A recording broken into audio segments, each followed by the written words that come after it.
The Second World War began with the German attack on Poland in September of 1939, causing more than 200,000 deaths in a matter of weeks, and turned into a conflict that spanned Europe, Asia, and Africa. The rise of the Third Reich, driven by the strategy of blitzkrieg, subdued entire nations with unexpected speed. France fell within weeks, while Great Britain held out in the skies during the Battle of Britain.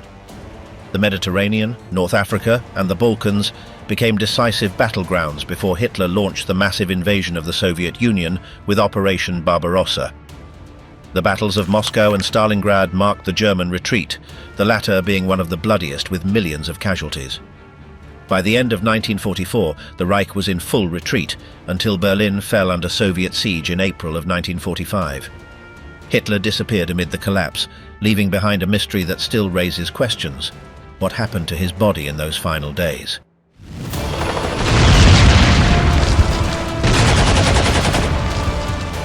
Poland devastated, the bloody beginning of 1939. Hitler launched his offensive against Poland at dawn on the first day of September of 1939. The excuse was a staged attack on a German radio station at the border, presented as Polish aggression. That same day, German troops crossed the border on multiple fronts, advancing with coordination that the Polish forces could not stop. The blitzkrieg strategy was put into practice for the first time, with armoured divisions and constant support from the Luftwaffe. Cities, towns and roads came under continuous bombardment, disrupting any attempt at resistance. Warsaw, the Polish capital, became the target of air raids from the earliest hours, causing chaos among civilians and defenders. The German High Command had concentrated more than 1 million soldiers, backed by about 2,000 aircraft and around 2,700 tanks. Against this machinery, the Polish forces, though brave, lacked the weapons and means to stop the avalanche. Their cavalry was useless against the armoured units, and their defensive system was overrun in a matter of days. Meanwhile, Nazi propaganda kept repeating that Germany was merely acting in self-defense. Days earlier, the secret pact with the Soviet Union had ensured that Poland would be divided between the two. The first clashes were brutal. Cities like Wieleń were bombed without warning, causing thousands of civilian casualties. Columns of refugees crowded the roads, and the German troops advanced rapidly, supported by motorized units and light artillery. The Polish resistance tried to regroup along the Vistula and the Bug, but the enemy pressure overwhelmed every defensive line. In the north, the region of the Polish corridor was devastated in a few days, cutting off access to the sea. In the south, Silesia and the mountainous region fell one after another. By the third day of the campaign, the Polish government understood it could not stop the offensive without external help. Great Britain and France, who had warned Hitler, did not launch immediate attacks on the Western Front. The so-called phony war began there, while in Poland the disaster was real. On the 5th of September, the German columns were already a few kilometers from Warsaw. The German High Command, with Heinz Guderian leading his armoured units, showed that the new tactic based on speed and breakthrough worked flawlessly. On the 8th of September, the first German tanks reached the suburbs of Warsaw. The aerial bombardment intensified, with daily attacks on the city. Thousands of civilians sought refuge in basements while the water and food supply deteriorated.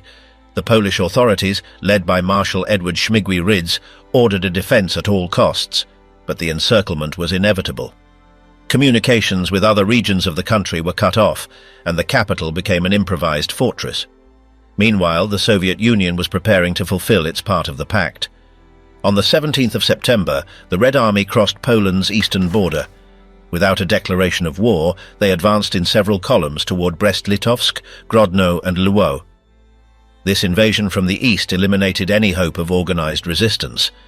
Many Polish officers were trapped between two enemy forces, with no lines of retreat.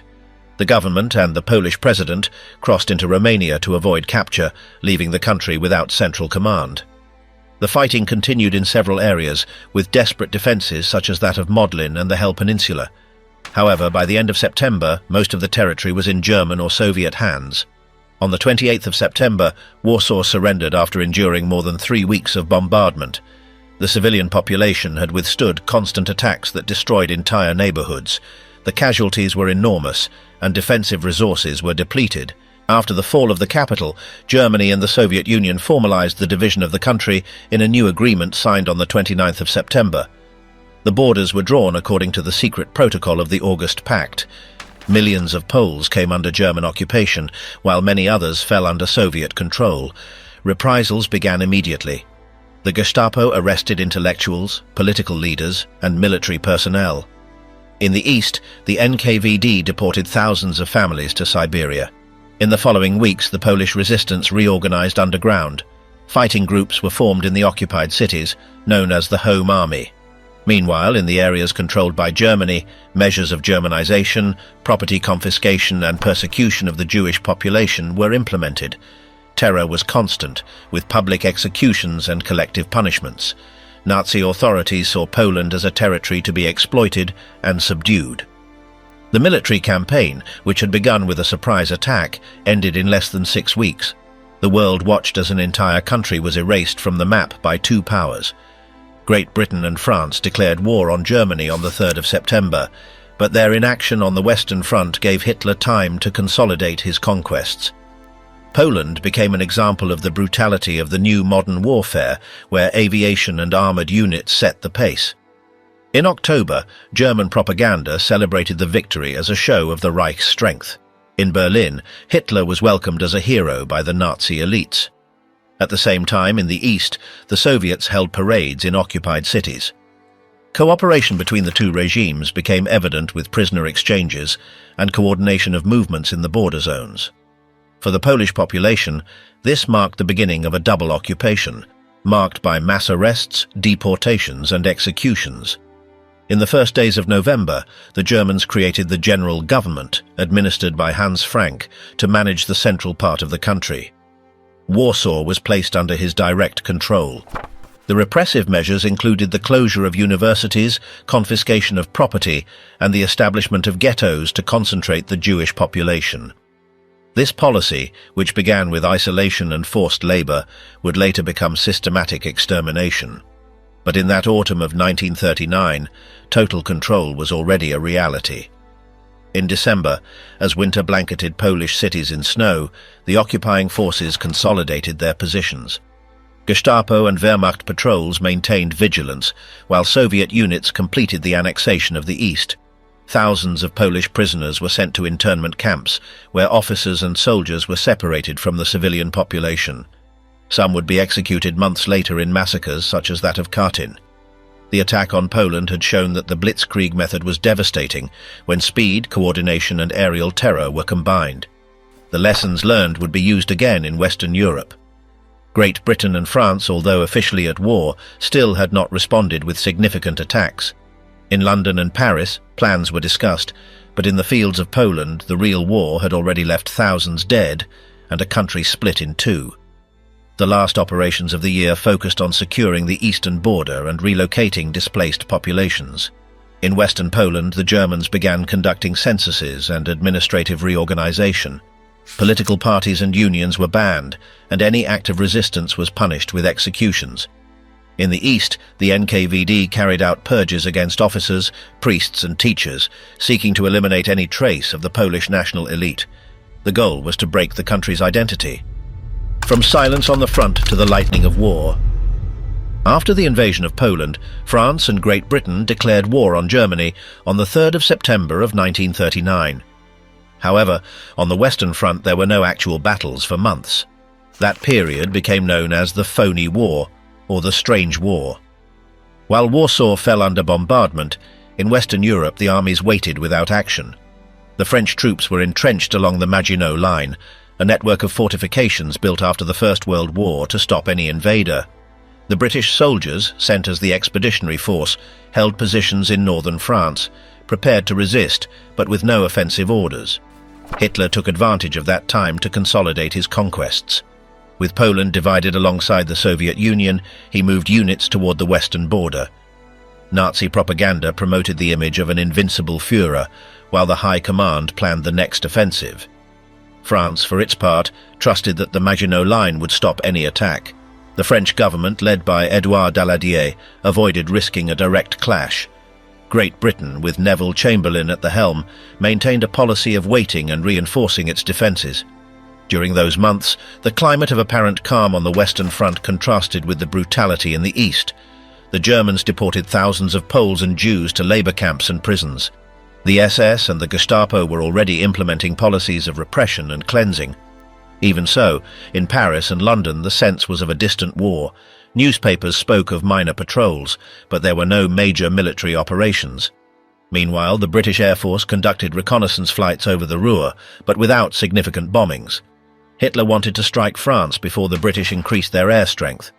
However, bad weather delayed his plans. Between October of 1939 and March of 1940, the war in the West was limited to small skirmishes and propaganda. The French soldiers, bored in their positions, referred to this stage as the drôle de guerre. For them, the wait in cold, damp trenches was a senseless punishment. In Germany, on the other hand, preparations were underway for a quick and decisive blow. During that time, Hitler ordered the securing of strategic resources. Swedish iron and access to the North Sea were vital for sustaining his war industry. For this reason, Norway became a top priority. The Allies also understood the importance of that region. In December of 1939, the Royal Navy sank the German battleship Graf Spee off Montevideo in an episode that boosted British morale. But on land, the inactivity continued. At the beginning of 1940, Germany began to deploy its divisions westward. The initial plan, known as Fall Gelb, called for a direct invasion of France through Belgium. However, General Erich von Manstein proposed a bold variant: to attack through the Ardennes, a wooded region the French considered impassable for armoured units. Hitler adopted this idea, convinced that the surprise would be total. The German army, reinforced by its experience in Poland, perfected its blitzkrieg tactics. The panzer divisions, coordinated with the Luftwaffe, would be the spearhead to break through enemy lines. Meanwhile, in the North Sea and the Atlantic, the submarine battle was beginning to intensify. The U-boats attacked British convoys, aiming to cut off the supply of food and weapons. London responded with escort systems and the implementation of more precise radar. Despite those advances, the threat of German submarines remained high throughout the war. Each sunken ship was a blow to Allied morale and logistics. In February of 1940, the Allies attempted to block German trade with Scandinavia. They mined parts of Norwegian waters, which triggered diplomatic tensions. Germany then accelerated the planning of the invasion of Norway and Denmark. The objective was to ensure the passage of Swedish ore through the port of Narvik. Hitler knew that without that iron, his steel production would be affected. On the 6th of April, German troops set sail north, launching a large-scale amphibious operation. Politically, France was experiencing internal divisions. Many leaders doubted the ability to face a German offensive. The memory of the First World War and its millions of deaths weighed on every decision. In Great Britain, Chamberlain was losing support over his handling of the crisis. Winston Churchill, already part of the cabinet as First Lord of the Admiralty, gained prominence with firm speeches. His warnings about Hitler were beginning to be heard. In March of 1940, Germany intensified its reconnaissance flights over Belgium and the Netherlands. The Allies knew the attack was imminent, but they underestimated the speed and effectiveness of the German strategy. France trusted its Maginot Line, failing to foresee that the armoured units would pass through the least defended terrain. Allied military intelligence failed to interpret the signals. That lack of reaction would prove fatal weeks later. The phony war was, in reality, lost time for the Allies. While they waited, Germany grew stronger. Military exercises in Western Germany were continuous, and armament production increased at an accelerated pace. Goebbels' speeches kept the German people convinced that victory was inevitable. Each day of waiting played in Hitler's favor, giving him time to perfect his offensive. The atmosphere on the Western Front was one of routine and discouragement. French soldiers spent their time playing cards, writing letters, or drinking coffee in improvised shelters. In contrast, the Germans kept their troops in constant readiness. The Wehrmacht trained its units to advance swiftly, using coordination among aviation, infantry, and armoured forces. Every move was calculated to surprise and overwhelm the enemy. By the end of March of 1940, the British reinforced their expeditionary force in France. However, their numbers and equipment were still insufficient to face a massive attack. The RAF focused on air defence, aware that the Luftwaffe was a serious threat. Talks between London and Paris about a joint offensive never advanced beyond planning. No one wanted to repeat the trench slaughter of 1914. On the 4th of April, the German preparations were nearly complete. The panzer divisions under the command of Guderian and Rommel awaited orders to move. The strategy was clear: a rapid advance with devastating air support, giving the Allies no time to reorganize. The first phases of the operation were aimed at cutting communications between France, Belgium, and the Netherlands.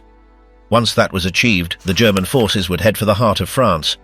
The period between September of 1939 and March of 1940 was the calm before the storm. The apparent peace in the West concealed the preparation of the fastest and most devastating offensive in modern history. In a matter of weeks, the blitzkrieg would prove that traditional methods of warfare were obsolete. The Allies would pay the price of their passivity with a defeat that would shake all of Europe. France defeated and the sky aflame over England. In May of 1940, Germany launched its major offensive against France, Belgium, and the Netherlands. It marked the beginning of a swift campaign that demonstrated the full effectiveness of blitzkrieg. German forces attacked in several tank columns, supported by waves of Luftwaffe aircraft.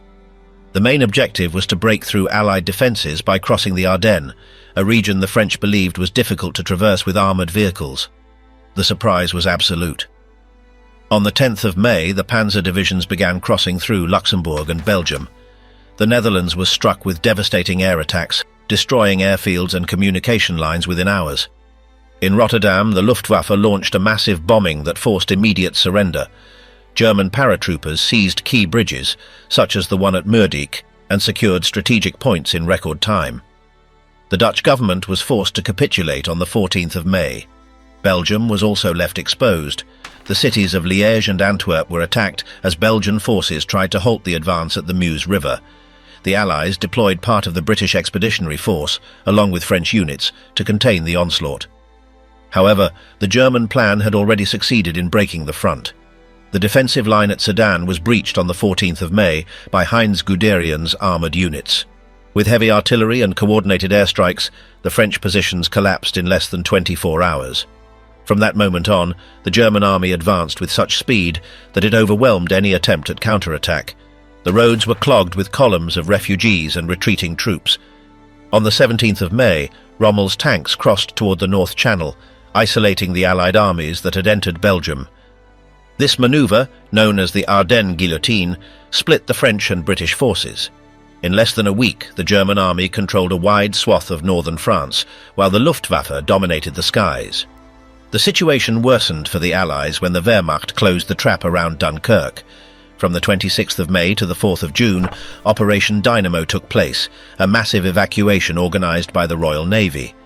More than 300,000 British and French soldiers were rescued using warships, fishing boats and civilian vessels. Although the bulk of the British army was saved, all heavy equipment was left behind. After the Dunkirk evacuation, Germany intensified its offensive into the interior of France. On the 9th of June, German troops crossed the Seine River. Paris was declared an open city to avoid its destruction. On the 14th of June, German troops marched down the Champs-Élysées. France, which had held out during the First World War, was collapsing within weeks. The French government, led by Paul Reynaud, collapsed under the weight of the defeat. Philippe Pétain took power and requested an armistice. On the 22nd of June of 1940, France signed the surrender in Compiègne, in the same railway carriage where Germany had capitulated in 1918. Hitler demanded that humiliation as an act of revenge. The country was divided into two zones: the German-occupied France in the north and west, and the so-called Vichy France in the south, under a puppet government controlled by Pétain and collaborators. For Great Britain, the situation was critical. With France out of the fight, Hitler planned the invasion of the British Isles. Operation Sea Lion was the strategy designed to conquer Great Britain. The first step was to gain air superiority over the English Channel and southern England. Thus began the Battle of Britain, an unprecedented aerial confrontation between the Luftwaffe and the Royal Air Force, RAF. In July of 1940, the Luftwaffe began attacks on maritime convoys and British ports. On the 11th of August, the offensive shifted focus to RAF air bases. For weeks, British Spitfire and Hurricane fighters resisted day after day, shooting down German bombers. British radar, a novel technology at the time, allowed timely detection of enemy waves. The hardest phase began on the 13th of August, known as Eagle Day. More than 1,000 German planes attacked targets throughout southern England. Coastal cities were bombed, but the RAF kept its lines operational. British pilots, many of them very young, managed to inflict heavy losses on the Luftwaffe. The 15th of September, known as Battle Day, was decisive. That day, the RAF shot down more than 60 enemy planes in a single day. Germany's failure to destroy the RAF forced Hitler to change tactics. From September on, the Luftwaffe began directly attacking cities like London, Coventry and Liverpool. These nighttime bombings, known as the Blitz, aimed to break British morale. Between September and November, thousands of civilians died from the bombings. London was struck night after night, but Winston Churchill's government held firm. Churchill, who had taken office as Prime Minister in May, delivered speeches that lifted the morale of his people. His phrase, "Never was so much owed by so many to so few," referred to the RAF pilots defending British skies. Meanwhile, the British responded with bombing raids on German ports and factories, though on a smaller scale. The Battle of Britain officially ended in October of 1940, when Hitler indefinitely postponed Operation Sea Lion. The RAF had managed to maintain control of the skies, and the Channel remained an insurmountable barrier for an amphibious landing. It was the first major defeat of Nazi Germany in the war. However, the Blitz continued through the winter. Between November of 1940 and May of 1941, London endured more than 70 consecutive nights of bombings. Other industrial cities, such as Birmingham, Sheffield and Plymouth, were also attacked. Despite the destruction and casualties, British morale did not break. Germany's failure in England forced Hitler to look eastward. The idea of invading the Soviet Union was beginning to take shape. Meanwhile, Great Britain became the last Allied stronghold in Western Europe, resisting alone against the Nazi war machine. The production of airplanes, ships and radar accelerated, and the country strengthened its alliances with the United States to receive supplies. By the end of 1940, the Luftwaffe had lost more than 1,500 aircraft, while the RAF had lost nearly 900. Although casualty figures were high for both sides, Germany's ability to replace losses was affected. The air war had shown that technological superiority and organization could change the course of a campaign. Crossfire in the Mediterranean and the African desert. After Germany's failure in the British skies, the Mediterranean became the new strategic theatre. Italy, allied with Germany, sought to expand its dominance in North Africa and control key trade and supply routes. In June of 1940, with France already defeated, Mussolini declared war on Great Britain and launched attacks on British positions in Egypt. Italian forces advanced from Libya, attempting to seize the Suez Canal, but their movements lacked coordination and logistics. British troops, supported by Australian and Indian units, responded swiftly. In September, the Italian offensive was halted at Sidi Barrani. By the end of that year, the British counterattacked with Operation Compass. This campaign was a devastating blow to Italy. Within weeks, the British captured more than 100,000 Italian soldiers and advanced to Benghazi in Cyrenaica. Mussolini was humiliated and had to ask Hitler for help. At the beginning of 1941, Germany decided to send the Afrika Korps under the command of Erwin Rommel. Rommel, a commander with great tactical daring, revitalized the situation. His panzer divisions landed in Tripoli in February and, in less than a month, regained much of the lost territory. British forces were forced to retreat toward Egypt. The war in the desert was a battle of attrition. The supply of fuel, water and spare parts was as crucial as the battles themselves. The open terrain favored rapid armored attacks, but also exposed units to ambushes. Rommel exploited any weakness in British lines to advance. In April of 1941, he laid siege to the city of Tobruk, defended by Australian troops. Despite repeated assaults, Tobruk held out for more than 240 days, becoming a symbol of Allied resistance. At the same time, control of the central Mediterranean was vital. Malta, a small island under British control, served as a base for attacking Italian and German convoys. The Luftwaffe and the Regia Aeronautica tried to neutralize it with constant bombings, but the island held firm thanks to its anti-aircraft defense system and support from the Royal Navy. The so-called Siege of Malta was a prolonged battle by air and sea that shaped the entire war in North Africa. In May of 1941, Rommel launched a new offensive, but the British managed to counterattack with Operation Brevity and later Operation Battle Axe. Neither side achieved a decisive victory. Both forces suffered from supply shortages. The convoys crossing the Mediterranean were constant targets of submarine and air attacks. The situation changed in November with Operation Crusader. The British, reinforced by units from South Africa and New Zealand, succeeded in liberating Tobruk and pushing Rommel's troops back to El Agheila. However, Rommel quickly regrouped. At the beginning of 1942, he launched a counteroffensive that once again took him eastward. In June, he captured Tobruk, taking more than 30,000 prisoners and vast quantities of military equipment. It was one of his greatest triumphs. The fall of Tobruk caused alarm in London and Washington. Rommel seemed on the verge of reaching the Suez Canal. Churchill ordered reinforcements and replaced the commanders in Egypt. Bernard Montgomery assumed command of the British Eighth Army in August of 1942. His goal was to stop Rommel at El Alamein, a key position between the desert and the sea. The First Battle of El Alamein in July halted the German advance. Although Rommel tried to break through the Allied lines, the mined terrain and British artillery stopped him. For weeks, both sides rearmed. Montgomery prepared a massive offensive for October. With clear superiority in tanks, artillery and air support, the Eighth Army launched the attack on the 23rd of October in the Second Battle of El Alamein. The battle was intense, with fighting day and night. Montgomery applied a methodical tactic, wearing down Rommel's forces until he forced them to retreat. On the 2nd of November, the Afrika Korps began its withdrawal toward Libya. It was the beginning of the Axis's definitive retreat in North Africa. Churchill described El Alamein as the moment when the tide of the war began to turn for the Allies. Meanwhile, in the Western Mediterranean, a joint operation between Great Britain and the United States was being prepared. Operation Torch, launched on the 8th of November of 1942, involved landings in Morocco and Algeria. The Allied forces, led by Dwight Eisenhower, aimed to open a new front and trap Rommel's forces between two armies. The Vichy troops offered initial resistance but soon surrendered. With the arrival of the Americans and the British advance from Egypt, the Axis was trapped in Tunisia. During the winter of 1942, the battles in the desert became increasingly desperate for the German and Italian forces.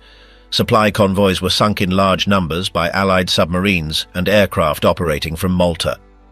The Mediterranean had become a vital corridor for both sides. For Germany and Italy, maintaining the flow of resources from Europe was increasingly difficult. For the Allies, securing that corridor was key to launching the final assault on Europe from the south. Control of Egypt, Libya and Tunisia determined who would dominate the Suez Canal and the routes to Asia. The operations in North Africa also served as a testing ground for new combined warfare tactics. The coordination among tanks, infantry and aviation reached an unprecedented level. The British, learning from their mistakes, improved their logistics and communication. Rommel, for his part, remained a respected commander, but the lack of fuel and spare parts limited his maneuvering ability. By the end of 1942, the Axis had lost the initiative in the Mediterranean. The combination of El Alamein and Operation Torch marked the beginning of the end for Hitler's forces in Africa. The columns of prisoners, the destruction of convoys, and the continuous retreat showed that the desert, once a stage for swift victories, was now becoming a trap. Barbarossa, the brutal assault on the Soviet Union. In the spring of 1941, Hitler had already decided to attack the Soviet Union. The swift victory in France and the failure of the invasion of Great Britain led him to shift his focus eastward. Operation Barbarossa, secretly planned for months, aimed to destroy the Red Army in a blitzkrieg campaign. The idea was to seize vast territories, crush the Soviet regime, and obtain resources such as oil and grain to sustain the war. On the 22nd of June of 1941, more than 3 million German soldiers and Allied forces crossed the Soviet border along a front stretching from the Baltic Sea to the Black Sea. It was the largest land invasion in history. The offensive was divided into 3 major army groups: Army Group North toward Leningrad, Army Group Center toward Moscow, and Army Group South toward Ukraine and the Caucasus. More than 6,000 artillery pieces, 3,000 tanks, and nearly 3,500 aircraft took part in the initial attack. The first hours were devastating for the Soviet Union. The Luftwaffe destroyed hundreds of aircraft on the ground, and Soviet communications collapsed. The Red Army, caught by surprise, tried to organize a chaotic defense as the panzer columns advanced at unprecedented speed. Cities such as Minsk and Smolensk were encircled within days. Tens of thousands of Soviet soldiers were trapped in pockets with few options for escape. Nazi propaganda presented the offensive as a war against Bolshevism, but it was also a campaign of extermination. SS units known as the Einsatzgruppen followed the regular army to execute political commissars, Jews and suspected civilians. This brutality was evident in Ukraine, Belarus and the Baltic states. Entire villages were wiped out, and the local population suffered violence on an unprecedented scale. The advance of Army Group North was rapid. Within weeks, German troops reached the outskirts of Leningrad. Army Group South, supported by Romanian and Hungarian forces, advanced through Ukraine and captured cities such as Lvov and Kiev. Army Group Center, under the command of Fedor von Bock, moved toward Moscow. Hitler's plans aimed for a victory within months, before the onset of winter. However, the vast distances and Soviet resistance began to slow the offensive. In July of 1941, the Germans captured Smolensk after fierce fighting. The Soviet defense, led by generals like Zhukov and Timoshenko, began to reorganize. Stalin ordered a scorched earth policy, destroying factories, bridges and crops to leave nothing useful for the enemy. Millions of civilians were evacuated deep into the country.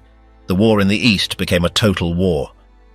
The siege of Leningrad began in September. For nearly 900 days, the city endured hunger, bombings, and extreme cold. The Germans tried to force its surrender by cutting supply routes. Despite the suffering, the population and the Red Army held out. Meanwhile, in the south, the battle for Kiev became one of the largest encirclements in history. More than 500,000 Soviet soldiers were captured in September of 1941. The advance toward Moscow resumed with Operation Typhoon in October. 3 army groups converged on the Soviet capital. The battles at Vyazma and Bryansk were another catastrophe for the Red Army, with hundreds of thousands of casualties. Moscow came within artillery range, and panic spread among the population. However, the weather began to change. Autumn rains turned the roads into mud pits, slowing down German tanks and trucks. Logistics became a critical problem. In November, when the Germans were less than 30 kilometers from Moscow, winter struck with unexpected severity. Temperatures dropped to 40 degrees below zero. The German troops, lacking adequate winter clothing, suffered massive frostbite. Their weapons and vehicles failed due to the ice. In contrast, the Soviets were better prepared for the cold. Stalin had reinforced Moscow with Siberian divisions trained for extreme conditions. On the 5th of December, the Red Army launched a surprise counter-offensive. Zhukov's divisions attacked with skiers, artillery and T-34 tanks, pushing the Germans away from Moscow. It was the first major defeat for the Wehrmacht in the war. The myth of German invincibility was shattered. For weeks, the snow-covered fighting was brutal, with both sides suffering enormous losses. The 1941 campaign showed that Barbarossa would not be a short war. Germany had underestimated the Soviet capacity for mobilization and production. The factories relocated east of the Urals began producing weapons in large quantities. Soviet trains transported tanks and ammunition day and night. The resistance in every village and forest showed that the population was determined to fight. In the spring of 1942, Hitler attempted to regain the initiative. He abandoned plans to take Moscow and focused on the south, aiming to capture the oil fields of the Caucasus. Army Group South's offensive began in June, capturing Kharkov after intense fighting. The main objective was Stalingrad, an industrial city on the banks of the Volga. Hitler believed its capture would cut off Soviet supply routes and deliver a devastating moral blow. The advance toward Stalingrad was swift at first. In July, the Germans crossed the Don and advanced toward the Volga. However, Soviet resistance became increasingly fierce. Fighting in the steppes was exhausting, with temperatures exceeding 40 degrees. German supply lines stretched dangerously thin. Meanwhile, Stalin ordered that the city be defended at all costs. The Battle of Stalingrad would formally begin in September, but the earlier operations in the Caucasus already revealed Germany's problems. The extended front, fuel shortages, and the growing effectiveness of the Red Army signaled a shift in the course of the war. The failure at Moscow and the continued attrition in the east were signs that Barbarossa had not achieved its initial objectives. By the end of 1942, Germany had lost more than 1 million men on the Eastern Front, including those killed, wounded, and captured. The previous winter had shown that the Red Army was not defeated. Soviet factories were producing thousands of T-34s, aircraft, and artillery pieces. Each month, the USSR's industrial power grew, while Germany's was strained by war on multiple fronts. Stalingrad, the city that stopped the Third Reich. By mid-1942, Hitler's focus was entirely on Stalingrad. Following the southern offensive to secure the oil fields of the Caucasus, he decided that capturing this industrial city on the Volga would be key to cutting Soviet supply lines and breaking enemy morale. The Sixth Army, under the command of Friedrich Paulus, was ordered to advance on the city. Supported by the 4th Panzer Army and the Luftwaffe, the campaign began with German confidence in a swift victory. In August, the offensive on Stalingrad gained momentum. The Luftwaffe bombed the city intensively on the 23rd of August, reducing entire neighborhoods to rubble. More than 40,000 civilians died in the initial attacks. What was meant to be a decisive blow turned the city into a maze of ruins, favoring Soviet defense. Stalin ordered that not a step back would be tolerated, reinforcing the city with Red Guard divisions, workers and volunteers. The first battles in September were brutal. The Sixth Army penetrated the northern districts, attempting to capture the Dzerzhinsky, Barrikady and Krasny Oktyabr factories. Every building became a point of resistance.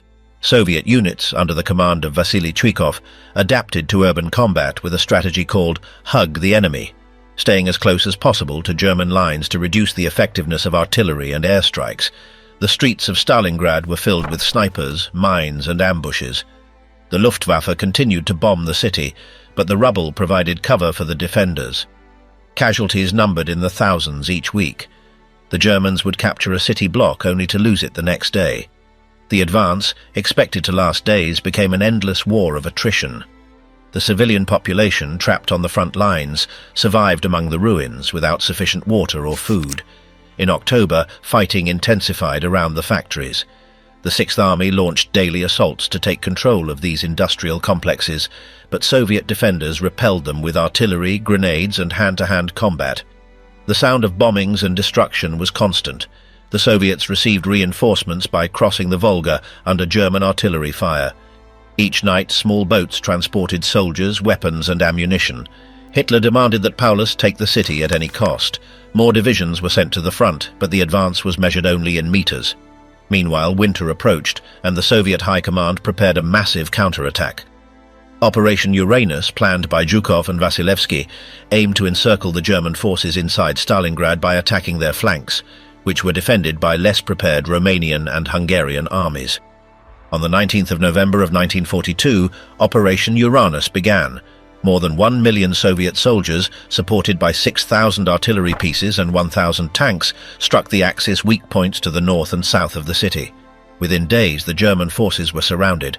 The Sixth Army, with over 250,000 troops, was trapped in a ring of fire. Paulus requested permission to attempt a breakout, but Hitler forbade it. He ordered them to hold their ground, promising an airlift to supply them. The Luftwaffe, under Hermann Göring's command, claimed it could deliver 500 tons of supplies daily, but the reality was very different. Due to bad weather and the pressure from Soviet anti-air defenses, only 80 to 100 tons were delivered per day, far from enough to sustain the encircled army. The winter cold became another enemy. Temperatures dropped to 40 degrees below zero. The German soldiers lacked proper clothing and hunger spread. Many survived on minimal rations, dead horses and soup made from leather scraps. Diseases like typhus and dysentery took a heavy toll. Meanwhile, the Soviets tightened the noose. Hitler sent Field Marshal Erich von Manstein to organize a rescue operation called Winter Storm. In December, the divisions of Army Group Don attempted to open a corridor to Stalingrad. Despite initial advances, the offensive stalled 50 kilometers from the city due to strong Soviet resistance. Paulus was ordered to hold his positions, dooming the Sixth Army to destruction. During December and January, the fighting within the perimeter became increasingly desperate. Soviet artillery bombarded without pause, and the Luftwaffe lost control of the skies. German soldiers hid in basements and ruins, resisting with little ammunition. The Soviets, well supplied and motivated, launched continuous assaults. Each day, the encirclement tightened. On the 31st of January of 1943, Paulus, promoted to Field Marshal by Hitler just hours earlier, surrendered with his troops in the southern sector of Stalingrad. 2 days later, the last German units in the north also capitulated. Of the more than 300,000 men that made up the Sixth Army at the beginning of the battle, fewer than 100,000 were taken prisoner. Most would die in Soviet camps. The Soviet victory at Stalingrad was a turning point in the war. For the first time, an entire German army was destroyed. Axis losses exceeded 800,000 men, while the Soviets also paid a tremendous price, with more than 1 million casualties among soldiers and civilians. Despite the cost, Soviet morale soared, and the myth of Nazi invincibility crumbled. The Eastern Front changed after Stalingrad. Germany shifted to the defensive in many sectors, and the initiative passed into Soviet hands. The Red Army, reinforced by an industry producing thousands of T-34 tanks and Yak aircraft, was preparing for new offensives. For Hitler, the defeat was a personal blow. He had promised that the city would fall, but instead, his best troops were annihilated. The consequences of Stalingrad were felt across Europe. The Allies saw that the German army could be defeated on land. Soviet propaganda celebrated the victory as a symbol of heroic resistance. For the soldiers who survived, the city was a nightmare of fire, ice, and death. The landscape of Stalingrad, filled with corpses and rubble, became an indelible memory of the horrors of modern warfare. From Sicily to Normandy, the offensive that opened Europe. After the Soviet victory at Stalingrad and the German retreat in Africa, the Allies decided to open a new front in southern Europe. Operation Husky, the landing in Sicily, began on the night of the 9th to the 10th of July of 1943. A fleet of more than 3,000 ships transported over 160,000 British, American and Canadian soldiers to the island's beaches. The assault was preceded by intense aerial and naval bombardment to disrupt Italian and German defenses. Patton's forces, leading the United States Seventh Army, and Montgomery, heading the British Eighth Army, advanced from the south and east of the island. The fighting was fierce in mountainous areas and fortified towns, but Italian resistance collapsed quickly. The German troops, fewer in number, carried out an organized withdrawal to Messina to cross over to the mainland. By the 17th of August, all of Sicily was in Allied hands. The invasion of Sicily triggered a political crisis in Italy. Mussolini, weakened and without effective military support, was deposed on the 25th of July following a vote in the fascist Grand Council. King Victor Emmanuel had him arrested and appointed Badoglio as the new prime minister. Although the regime attempted to continue the war alongside Germany, secret negotiations with the Allies were advancing. On the 8th of September, Italy signed an armistice, causing the collapse of its army and chaos throughout the country. Hitler reacted immediately. He ordered Operation Axis to disarm the Italian troops and occupy northern and central Italy. A German commando unit led by Otto Skorzeny rescued Mussolini in the famous operation at Gran Sasso on the 12th of September. Mussolini was taken to the north, where he established the Italian Social Republic, a puppet government under German control. German troops under the command of Kesselring prepared defensive lines along the peninsula, determined to halt the Allied advance. On the 9th of September of 1943, the invasion of the peninsula began with the landing at Salerno, known as Operation Avalanche. The Allied forces faced fierce German resistance that nearly pushed them back into the sea. With support from aviation and naval artillery, the Allies consolidated a beachhead and slowly advanced northward. The narrow and mountainous Italian roads favored German defenses. Every hill and town became the scene of prolonged battles. Rome would not be liberated until the 4th of June of 1944. Before that, the Allies had to fight difficult battles such as Monte Cassino, where the Benedictine Abbey was destroyed by massive bombing in February of 1944. The Germans had turned the Gustav Line into an almost impenetrable defensive wall. The Anzio campaign, launched in January with another landing, became a long siege until Allied forces broke the front in May. Meanwhile, on the other side of Europe, preparations for the invasion of France were underway. Since the end of 1943, Churchill, Roosevelt and Stalin had agreed to open a second front in the west to relieve Soviet pressure. Operation Overlord was the plan to land in Normandy. Its initial phase, called Operation Neptune, involved bringing more than 150,000 soldiers to the Norman beaches in a single day. On the 6th of June of 1944, known as D-Day, the largest amphibious landing in history began. On the beaches codenamed Utah, Omaha, Gold, Juno and Sword, thousands of landing craft approached under German artillery fire. Omaha was the bloodiest, with waves of American soldiers falling under machine gun and mortar fire. Despite enormous losses, the Allies managed to break through the defences of the Atlantic Wall. The success in Normandy was made possible by an elaborate deception plan called Operation Fortitude, which convinced the Germans that the main landing would be at Calais. Entire divisions waited for an invasion that never came, while Rommel, responsible for the coastal defences, failed to mobilise his armoured reserves in time. American paratroopers of the 82nd and 101st Divisions, along with the British 6th Airborne Division, secured vital bridges and roads in the early hours of the landing. In the days that followed, the Allies consolidated their positions in Normandy. The bocage, a region of hedgerows and narrow roads, made the advance difficult.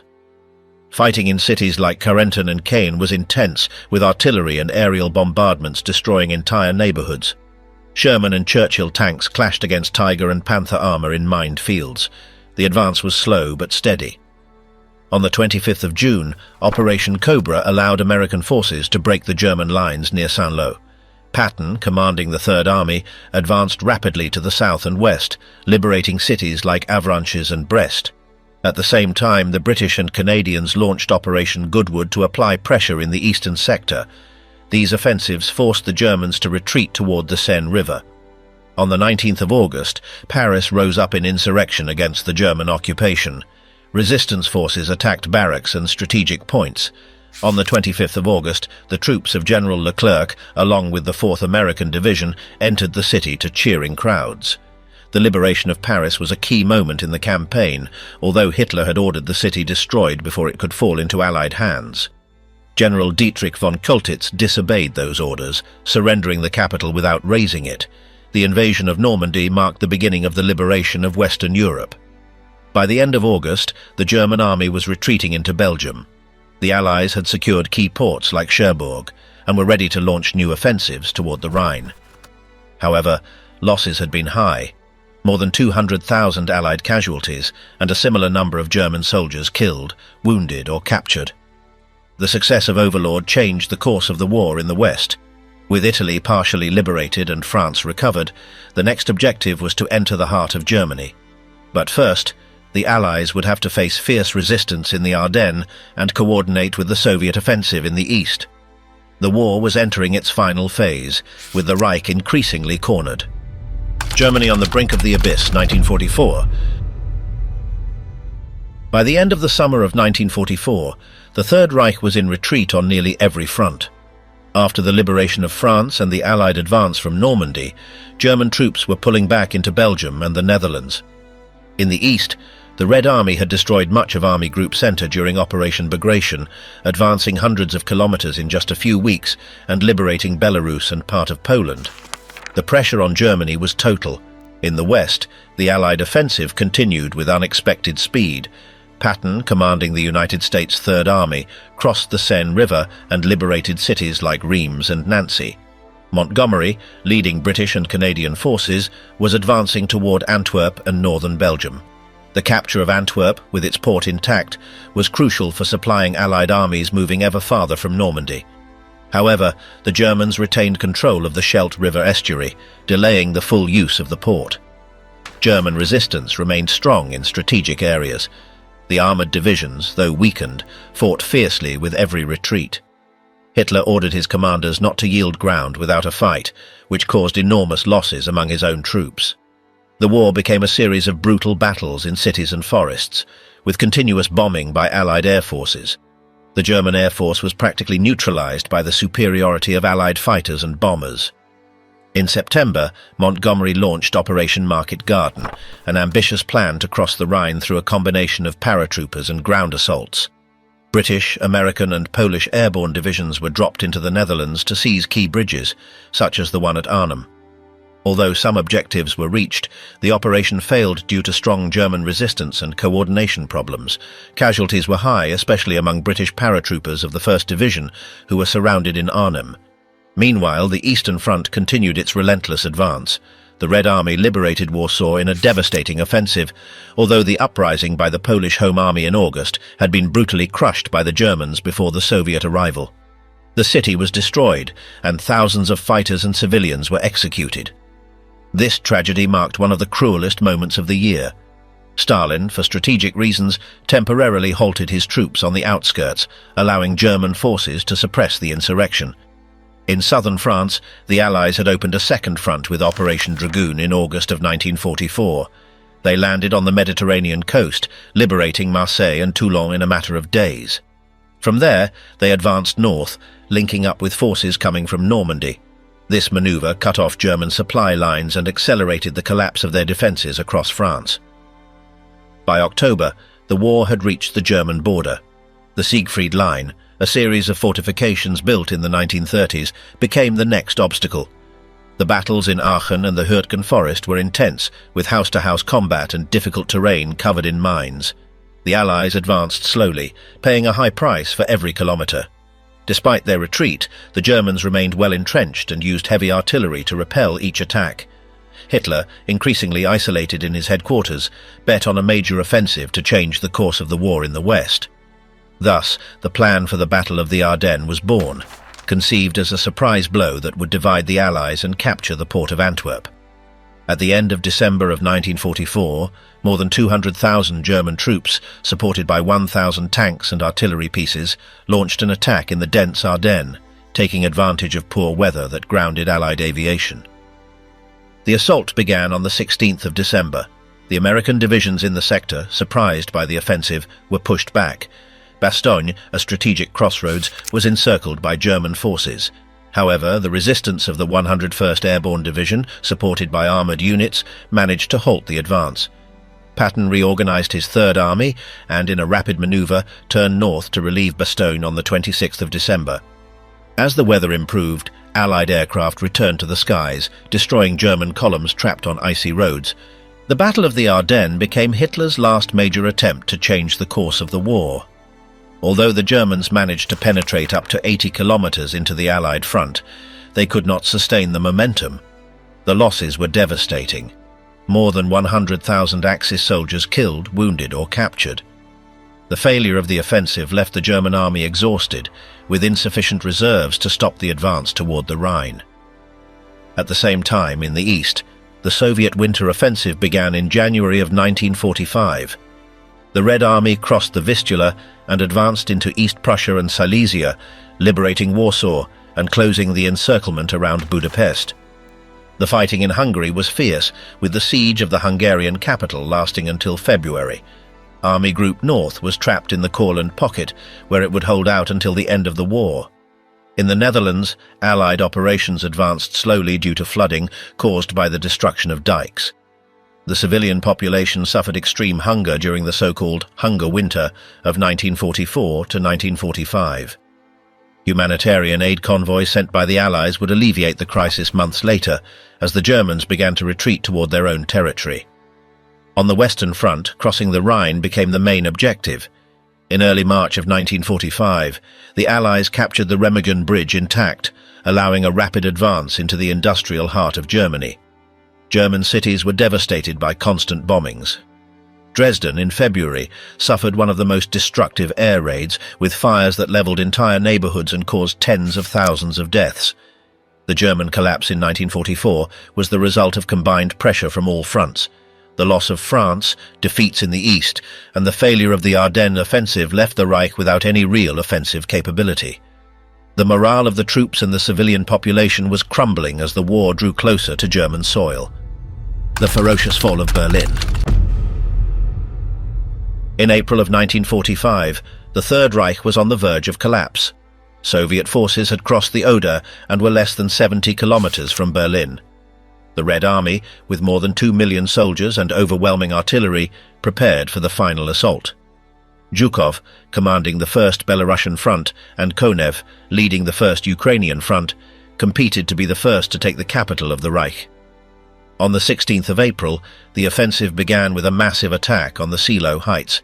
More than 9,000 artillery pieces fired simultaneously, lighting up the night in a storm of fire. The German defences, made up of remnants of regular divisions, Volkssturm and Hitler Youth, resisted stubbornly. However, the Soviet numerical and material superiority was crushing. After 3 days of fighting, the front broke and tank columns advanced toward Berlin. The German capital braced for the final battle, The streets were filled with barricades, improvised trenches, and machine gun nests. Thousands of civilians were forced to take up rudimentary weapons to defend the city. In the Chancellery bunker, Hitler, surrounded by his last loyal followers, continued to issue delusional orders, still believing the war could turn. Goebbels, Bormann, and other high-ranking officials remained with him as the city was encircled. On the 20th of April, Hitler's birthday, Soviet troops began bombarding the city centre. T-34 tanks advanced through the ruins, facing portable rocket launchers and anti-tank guns hidden in basements. Every street became a battlefield.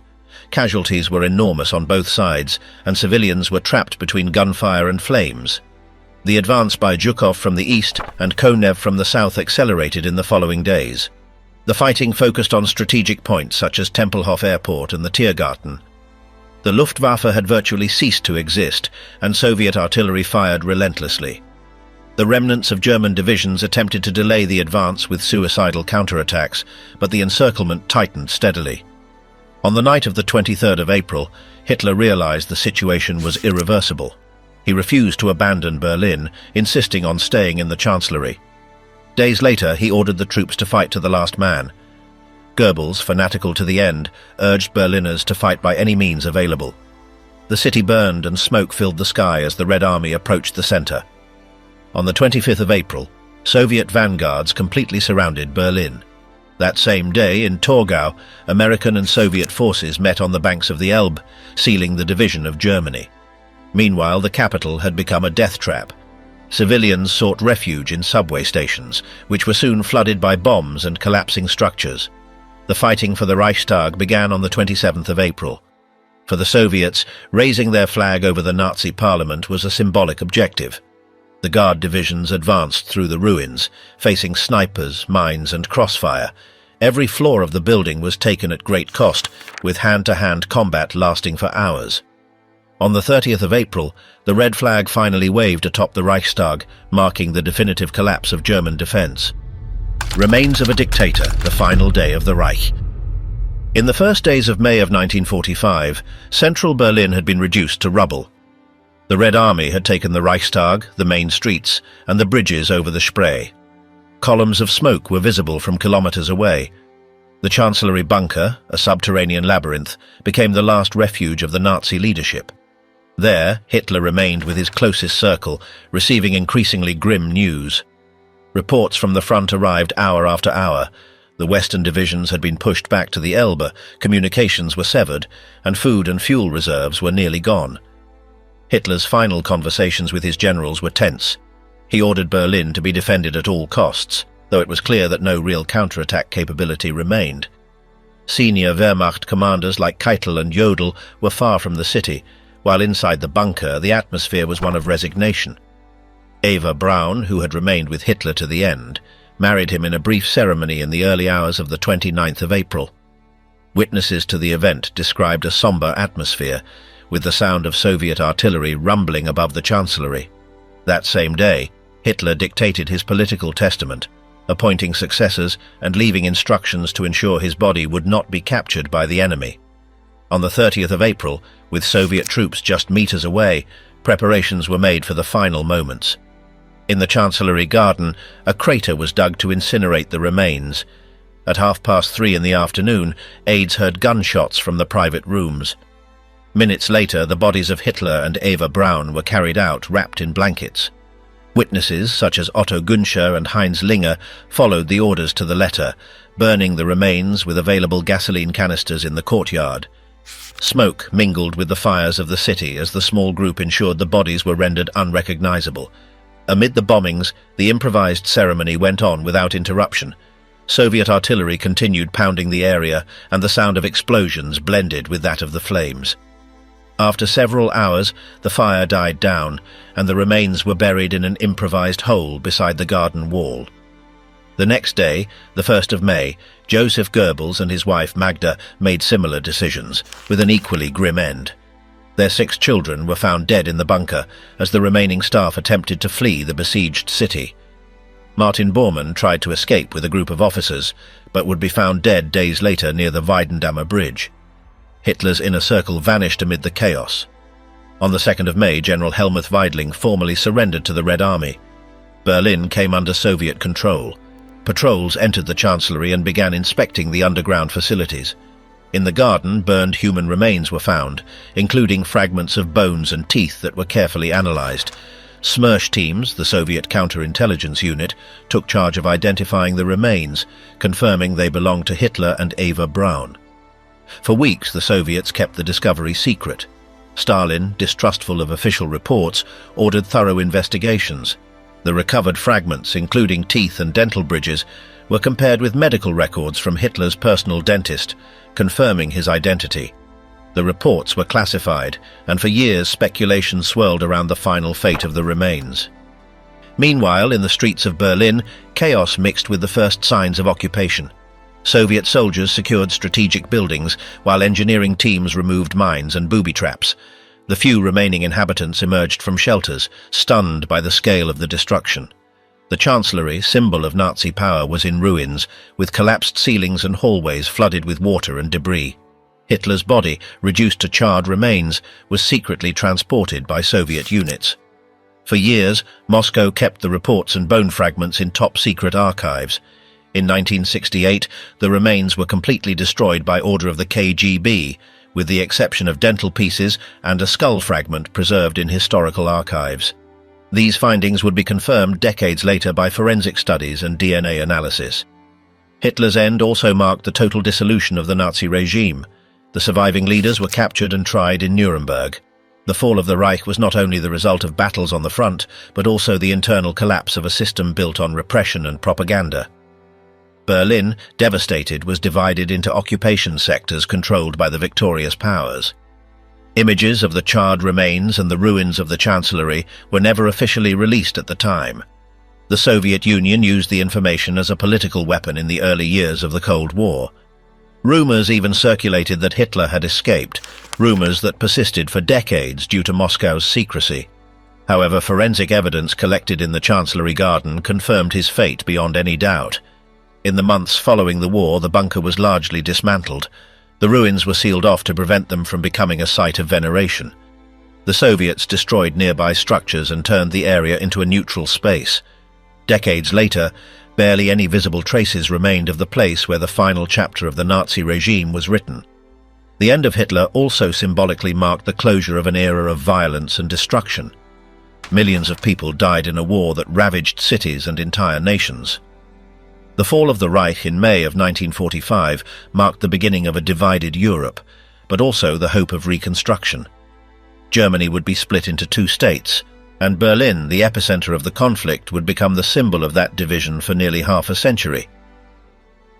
The remains of Hitler became part of a mystery-filled story for decades. Only in the late 20th century and early 21st century did declassified documents and scientific evidence confirm the facts that had been kept secret. The dental fragments preserved in Moscow were compared with X-rays and medical records from the period, confirming with precision that they belonged to Hitler. With the discovery and destruction of the remains, the Red Army concluded its investigations into the fate of the Führer. On the 8th of May of 1945, the Allied powers accepted the German surrender. In Moscow, London and Washington, celebrations marked the end of 6 years of war. The dental fragments preserved in Moscow confirmed decades later Hitler's identity, ending any doubt about his whereabouts in the final days of the Reich.